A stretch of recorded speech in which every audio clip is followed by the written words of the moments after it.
Mike, you wanted to talk about the big Knicks trade from I think it was about 4 days ago. Yes. So break it down for us, big guy. Okay, so the Knicks finally made a trade. They traded for OG Anunoby from Toronto, and they traded away Immanuel Quickley. Yeah, I almost said Mitchell Robinson. Immanuel Quickley and Rj Barrett. So I've been seeing so many mixed reactions to this deal. This is what I'll say about it. RJ Barrett, you probably figured him and Randall have been the two guys most criticized where the Knicks need to upgrade. Now Randall's been doing really well this year. I still think they can upgrade. I mean, they can really upgrade anywhere. But Brunson is great. He's not going anywhere. I like Quickley because his name Quickley. He would just be a spark off the bat. Like the perfect name, Quickley. Just quick offense. And then you also got the backup keeper for the Rangers, who's Jonathan Quick. So you had, no matter what night of the week you were at Madison Square Garden, there was somebody named Quick with Quick in their name that you were watching. Quick in their name, right? And they drink Nestle's Quick. What? And then there you go. And then, but they traded. They traded back. Out. Turn his camera off. You're out. Go. Yeah, that's the most offensive joke in the history of this show. How do I pick myself off? It is specifically that joke. Oh. What are you doing? Okay.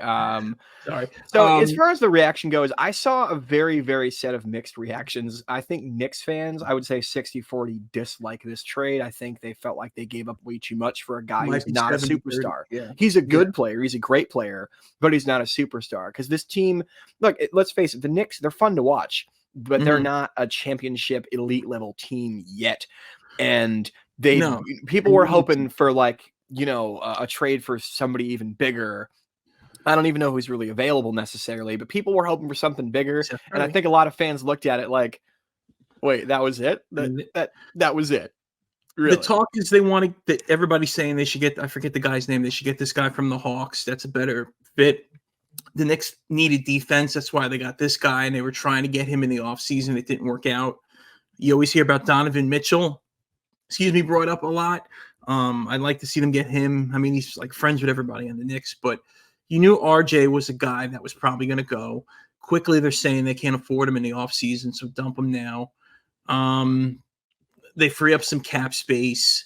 I mean, I don't know if you would really have to keep Barrett, if that's really going to – I mean, they won their last game, I think, or they won with the new guy, so I know it's one game, but – the Knicks need to do something, and to get people, you got to move people. So, well, and I want to piggyback what you just said. Like, they need to do something. I almost feel like they did this just for the sake of making a trade. Sometimes I feel like teams do that in any sport. They just make a trade for the sake of making one to show their fans, like, hey, we're kind of trying, guys.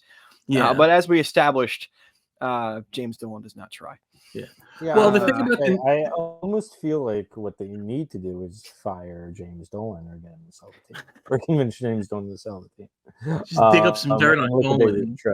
Yeah. He's got to go to Donald Sterling. We're just kidding too. As much as like we like to make fun of James Dolan, I am terrified that like somehow like we'll all get found out like making fun of him, and then we get banned from Madison Square Garden. Because even with a lowly sports podcast full of drunks, like he's petty enough that like if an intern found out about us, so like he would kick us out for life. That would be very funny if somehow James Dolan saw one of our videos. That would be it'd be funny. It would almost feel like an accomplishment, but also you're right, Brian. It would somehow fuck us. It would be great press for us, but we also could never go to Madison Square Garden for the rest of our lives.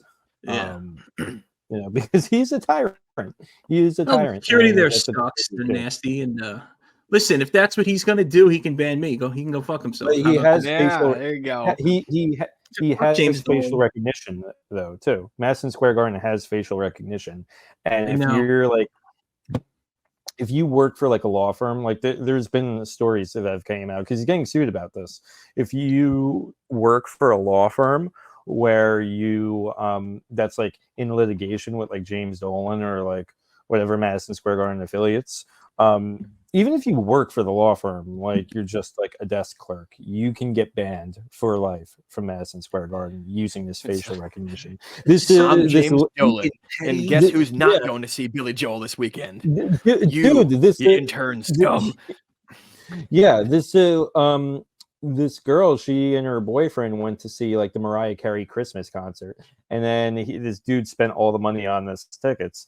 And like they couldn't get in because this chick worked for the fucking law firm, and like she's like she's probably crying. The dude's probably thinking like, "Am I still gonna get laid?" Like that. That's probably how Dude, it went down. But like imagine like you think you spent all this money to see like Tool is coming to like Madison Square Garden. Imagine if you spend all this money to see Tool, and like you're pumped. Or I saw Rage Against the Machine last summer. And like you go to see them and you're kicked out and you have no idea why. You have no idea why. The good thing is he kicked out lawyers. He banned lawyers. So lawyers are obviously the most like bloodthirsty people. So they like got to the bottom of it. But if it was just us, we'd be like, people could hurt him that asshole one time on like our podcast like years ago. So the moral of the story in that complete unprompted rant is that we love you, James Dolan. We love you and respect you. And we think we don't. We think you're petty. We're gonna go to the Garden. I'm wearing the Chokley t-shirts. Yeah. I can't afford to go to most events at the Garden anyway. So it really does not affect my life.